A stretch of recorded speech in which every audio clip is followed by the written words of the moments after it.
Welcome to the Cabral Concept, where board-certified naturopath and integrative health practitioner Dr. Stephen Cabral shares how he was diagnosed at the age of 17 with a life-altering illness and given no hope for recovery. It was only after studying and traveling all over the world did he discover how to combine ancient Ayurvedic healing practices with state-of-the-art naturopathic and functional medicine to fully rebalance the body and re-energize it with life. It's time to discover how to get well, lose weight, and finally feel alive again. And now, here's your host, Dr. Stephen Cabral. Hi, everyone. Hope you've been having a great weekend if you're tuning in here live on Sunday when the show debuts. And this is episode 2039. So I know a lot of people like to follow along with the questions that come in for the weekends on our Ask Cabral house calls here. So if you want to go to stephencabral.com/2039, you are welcome to. Once again, I appreciate you tuning into the show. Love seeing all the different support and, of course, reading all your reviews and comments. So once again, thank you so much for being a part of this community. So if you're new to the show, we answer our community's questions here. These are literally live shows. I just turn on the record button. I open up a document. I don't look at any of the questions ahead of time. And what I do is I give you the best answer that I can based on my experience over the last 20 years and seeing many hundreds of thousands of people in our practice. So that is my job. That's what I do. No medical advice provided, no diagnosis, no treatment protocols. We're looking at this from an integrative health-based perspective and trying to figure out what the underlying root cause is to your particular or loved one's particular health issue. All right. So let's get started. Without further ado, the first question is from Sarah. Sarah's up first today. Hi, Dr. Cabral. I listen to your podcast regarding new evidence showing that RNA segments can be written back into DNA and influence its sequencing. I've heard some suggest concerns over the C19V delivery method via mRNA affecting one's DNA. Thoughts? Thanks in advance. Learning so much from your podcast. Well, I appreciate you, Sarah, tuning in. And how can I answer this? Because you have to keep in mind, I've already talked about this before. I can answer questions on every single thing in the world. Obviously within my scope of practice. I'm not gonna do advanced mathematics or economics for you. But within the health sphere, I try to do my best. And this is one topic that I can't. So you have to understand me and my mission, my philosophy. It's to help people. So I don't have like a favorite. I don't have a side. I don't have a party. That's not who I am. I look at the science from an unbiased perspective. And I say, if this was me or my parents or my kids, what would I do? And I share that with you. And that allows me to sleep like a baby at night. Literally, I sleep great every night. I give people fair information, the exact same thing I would do, and it's unbiased. So I gave people just information that said, hey, here's the new research. It's published by virologists and epidemiologists and PhDs in a lab. This is what they found. I don't know that this, and we can't even say the word, this particular inoculation would cause anything like that. We don't know. I mean, nobody really knows since this didn't go for 7-year trials or 10-year trials. So we don't really know, but they're actually hoping that it does in the future so they could use this for changing the DNA so that we wouldn't get cancer or so that we wouldn't get Alzheimer's or whatever it might be. So they're hoping to actually be able to do that one day. Could it go wrong? Sure, it could go wrong. I mean, we're experimenting with something brand new. We don't know. A lot of people hope that obviously it's for the best, that everything is going to work out great. So that's always the goal, but none of us know. I mean, any scientist that tells you that they know is obviously not telling you the truth. Everyone is just simply saying, hoping for the best, and based on early results, this is what's happening, and these are the people that are most likely to benefit. And that's what we're going by. And I think that's fair. So that's kind of like what we're looking at right now. All right. Tim is up next. Dr. Cabral, we appreciate your show and teachings regarding the current unmentionable virus. We have read that viruses can stay alive on different surfaces for varying amounts of time. My wife is a germaphobe and overthinker, and to be cautious, we have either been wiping down everything that we bring into our house or letting it sit for a few days before using it. However, we have read that getting sick from the surface contact is not as likely to happen as from airborne exposure. Would you recommend wiping quarantine items, or is the risk simply too low to not make the effort worthwhile? I'm hoping to stop and have her feel comfortable. Thank you. Tim, this is a great question. So in the beginning, this is now going back to, this is going back a while now. A while. Are we talking about March 2020 or so? Somewhere around that time, maybe April 2020. There was a lot of debate on this because obviously a lot of people are ordering from Amazon and other retailers. And they're like, should I let my package sit out for 24 to 48 hours? And then should I wipe it down? And after a lot of going back and forth, it doesn't look like it lasts on a surface for very long. They actually have studies. I don't know if I did that in my previous podcast on how long it lasts in each study. But the truth is, there's a couple things. So one is being overly stressed is one of the worst things that you can do for your health and your immune system. We know that being overly stressed suppresses the immune system. And we also know who is most susceptible. So I like to look at things from an outside perspective. So basically, I take myself out of my body because I look at my own health that way. And I say, hey, if I wasn't me, how would I look at this? And I would say this: if you're over 65, over 70 years old, you have a greater chance for health issues. Okay, so we have that. That's unbiased. Now, if you have comorbidities, cardiovascular, heart disease, high blood pressure, type 2 diabetes, obesity, or cancer, you're in another group that is now more susceptible. Okay, so we have two groups of people that are more susceptible. Older, over 65, really over age 70, okay? Most susceptible, over age 79. Average life expectancy, 74 to 77 years old, based on male and female. Comorbidities, more susceptible. All right. Everyone else, less than 1% chance, right? So people, I don't know why that I can't say this. And people get upset by it. But again, I'm trying to alleviate fear. You have the same chance as the flu, which has been around and you've been living as before. So I don't think you need is in terms of mortality. So you don't need to get as worried. Now, again, but I also said, if you have comorbidities and you're a little older, then you are more susceptible. So I'm being, again, unbiased and fair. It's fair as in FAIR. Again, are there always outliers? Of course, there's always outliers. There's no doubt about it. All of my previous virus-based podcasts, I won't be doing anymore, most likely. Really, I've never deleted one. They've always been the same, and it holds true to today. And the reason it holds true today is that I just don't jump to conclusions. I don't tell people that everything's fine. And I also don't tell people that they have to live in fear. And I share with people what the exact statistics are. So it is an airborne-based virus, which means that it's most likely not going away or not going away anytime soon, because an air-based virus, what's called an animal reservoir, tends to hang around for a long time. And that means that we're going to kind of go up and down with different variants.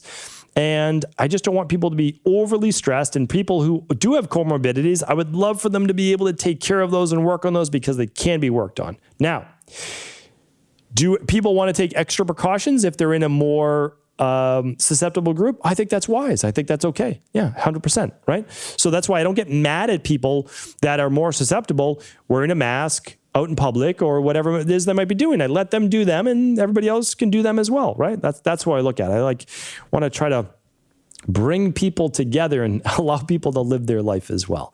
All right. But again, even saying that, I'm sure people are going to get upset because people get upset whenever you challenge their dogma and their worldview. But it's nice to stay open. All right. Michaela's up next. Hi, I love your podcast. Thank you for answering people's questions. It's awesome. 2 years ago, while pregnant with my second child, I started getting grayish brown spots on my torso, neck, and a few of my arms. The dermatologist diagnosed it as CARP, Confluent, and Reticulated Papillomatosis. There really isn't too much information about it online. I won't take any antibiotics for this. And I'm curious if you have any idea what the underlying basically root cause is and how to work on it. Could it be from magnesium overdose? I never took more than 400 milligrams a day. I'm healthy, 30-year-old female. I used to have insulin resistance, but now I'm eating mostly paleo.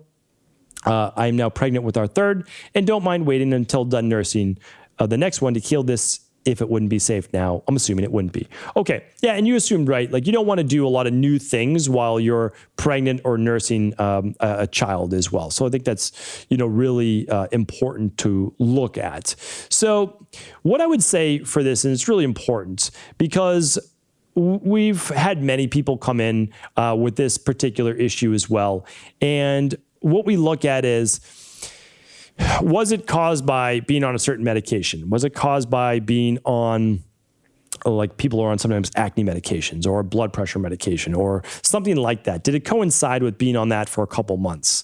And then we also look at, okay, what's going on with their blood sugar levels and what's going on with their cortisol and stress levels? Because both of these things can cause skin tags, putting that in air quotes. It can cause basically dark rings on the body. And I actually got that when I had Addison's disease. That's not uncommon. I got it right above my hips.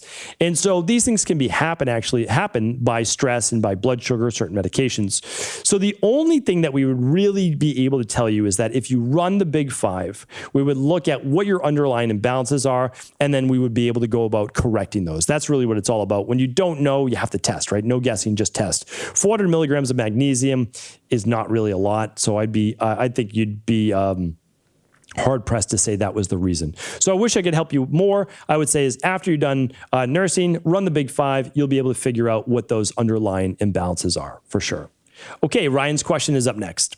First, I would like to say thank you for all that you do for the community. I know you've helped thousands of people, including myself, become happier, healthier beings. Thank you, Ryan. I appreciate that. And of course, I appreciate all the kind words that people write in with their questions. So thank you very much for that. As far as questions, I have a couple of random rapid fire questions. When I do 24-hour fast weekly or the beginning of the quarterly detox, I notice my eyes get very dry until I eat. Is this normal or am I missing something? I've been doing weekly 24-hour fasts and quarterly detoxes for a couple of years, and it happens every time. During my 24-hour fast, I only consume water, usually with lemon or lime, and salt and tea. Next, for using an infrared sauna, I know you suggest 40 minutes. Would you or could you lower this time and maintain benefits? It was directly after a workout, either cardio or weightlifting, since your internal temperature is already elevated. When I get into the sauna cold, it takes 15 minutes to start sweating. If I go immediately following a workout, I'm sweating the moment I step in. I'm just trying to optimize my time. Thanks again. Have a wonderful rest of your weekend. Thanks, Ryan, and you too. So this is a great question. And the answer to the first one is just make sure that you are not doing something different during your quarterly detoxes or one-day-a-week detoxes. For example, if you don't typically do lemon or lime with salt and tea, that could be causing the dry eyes, right? Simply put, there's quite a bit of histamines in lemon, right? Some in lime as well. So that could exacerbate histamine issues.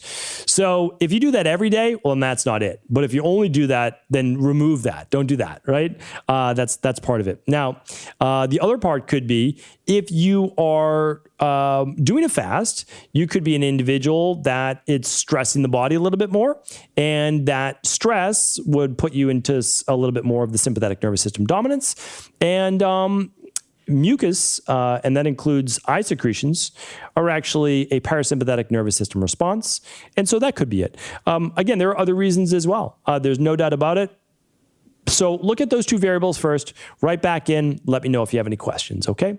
Oh, the second part to that is, could you reduce the 40 minutes to maybe 30 minutes after workout? And the answer is yes.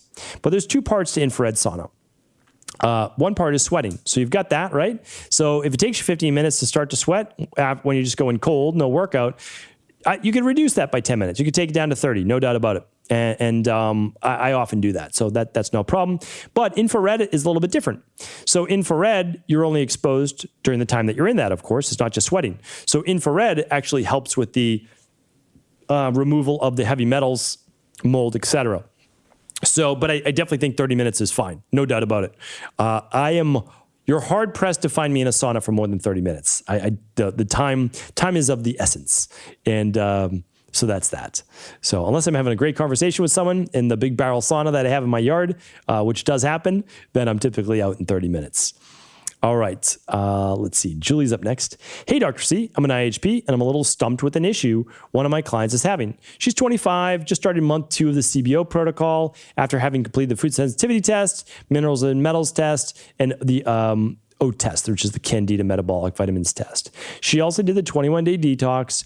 She's feeling amazing and an incredible boost in energy levels, clearer skin, and far less anxiety. She hasn't felt this good in many years. We have a long way to go, but it's very positive. One of the things that hasn't improved yet are the frequent bouts of really hot hands and feet, which she suffered with since she was a little girl. I've looked for this in your podcast, but can't seem to find any info. Have you seen this before? So grateful for any ideas or help. I have seen this before, not frequently, a handful of times. That's it, on one hand. So it's interesting because if you said that it was not since she was a little girl, I might look at hormones for the hot hands. There's no doubt about it. But my mind goes first to histamines as a response. And so this is going to be it might be fairly easy to figure out, but she has to journal. So she has to write down what she is having for meals each day. Super simple. Don't get too detailed. You don't have to write down cups, all that. Just write down what you're having, all right? So she's going to do that. And then she's going to write down the time of those meals. And then she's going to write down when she gets the hot hands and feet, okay? And she's also going to write down the times that she's exercising, right? So if it only happens during the summer, maybe it's heat-induced histamine response. If it only happens after she eats turkey, maybe it's a histamine response or food sensitivity to turkey. So look at it as almost like a journal, right? A rotation diet, figuring out what is going on with these hot hands and hot feet. You'll be able to figure it out. It'll jump out at you. There's no doubt about it. You just need to keep that journal for about 3 weeks or so. And if she's having the hot hands and feet at least 2-3 times a week, well, after 3 weeks, you'll have pretty good data on what it could be, all right? All right, so we've answered Sarah, Tim, Michaela, Ryan, Julie, and we've got one more with Mary. All right. Mary says, I've been hearing about ketamine infusions for treatment-resistant depression and post-traumatic stress disorder. Do you have any thoughts on this, or do you recommend this type of treatment? It was legalized in the U.S. in 2019, I believe. Thanks for all your help today and always. Okay. I've been studying psilocybin. I've been studying ketamine. I've been studying MDMR. Is that MDMR? Am I correct there? MDMA? MDMA. Apologies. And the legalization of these, and they're not legal in every state. I know certain people respond really well to ketamine. Some people don't respond at all to ketamine, but they respond really well to psilocybin. To my knowledge, psilocybin is only legal in Colorado, Denver specifically, and I believe, but don't quote me on this, I believe in Portland, Oregon as well. If you use any of these treatments, I recommend doing it with an experienced psychotherapist, psychiatrist, or whoever's able to do this. And typically it starts off with at least one appointment, one session to guide you, to get you ready to explore where you need to go. Then there is typically a period of time where you're using psilocybin or ketamine and you're with the practitioner, so you're in a safe environment. And then there's basically a coming down session where you talk about your experience. And then there's a follow-up appointment to make sure that you're still working through any issues. That's how I've seen it best used. I don't have any personal experience with this. I'm not an expert in this field. However, I'm studying this field to make better, more educated recommendations for you. So I can say I've heard good things. Nothing works for everyone, but I've certainly heard and seen great things with psilocybin first, and some people with ketamine. So hopefully that was helpful. All right. Thank you, Mary. Thank you, everyone, for writing in today. I appreciate you once again. Thank you so much for being a member of this global health community. And of course, if any of this information is helpful, please do feel free to pass it along to anybody else that you believe it could serve. And tomorrow, I'll be back with our first Cabral Concept of the Week, our Mindset and Motivation Monday. Stay tuned. Thanks so much for just tuning into today's show. And before you go, I want to make sure that you know that for the very first time ever, we are running a big 21-day functional medicine detox. So if you've been looking for a full body reset, a whole body reset in order to improve your sleep, improve your mood, lose a couple pounds, decrease the inflammation, rebalance hormones, get rid of those food sensitivities, and really feel so much lighter, so much more energetic just at the end of the 7 days, but hopefully you're continuing on for the 21 days. Well, that is what we have going on this September. We are starting as a community on September 20th. We're all joining together. You can start a week before, you can start a week later, that's okay. But we are joining together for a 7, 14, or 21-day detox. But the difference this time is this, that we are not providing support just for 7 days. We're providing support for the entire 21 days. We want people to make this their best and healthiest fall and winter ever. While most people, and again, rightly so, most people are worried about their overall health, and I get it, we want to make sure that you feel strong, that you feel optimized, that you are ready to go into this fall and winter-based season, and we want to be there for you.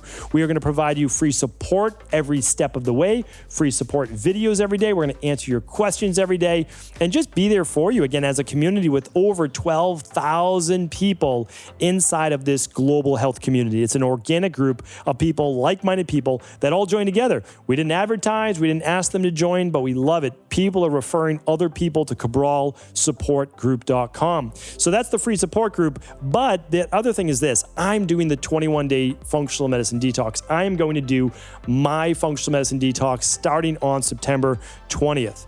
If you'd like to join me, I love being able to do it with hundreds and typically it's thousands of people that are all joining together. So what I'm going to do is I'm going to put together this offer at stevencabral.com/detox. It's just Steven with a PH, so it's StevenCabral.com/detox. What you're going to get right there is you are going to get the free detox course valued at $300, the free support for life inside of the Cabral support group. If you're not already a member, you are going to get a free detox as well, meaning we're doing a buy 3 get 1 free. So it's $100 value, completely free for you while supplies last and during this week. So all this week while supplies last, head on over to stevencabral.com/detox to save $100 and join us this September on your own 7, 14, or 21 day detox. Take care, everyone. Let us know if there's any questions.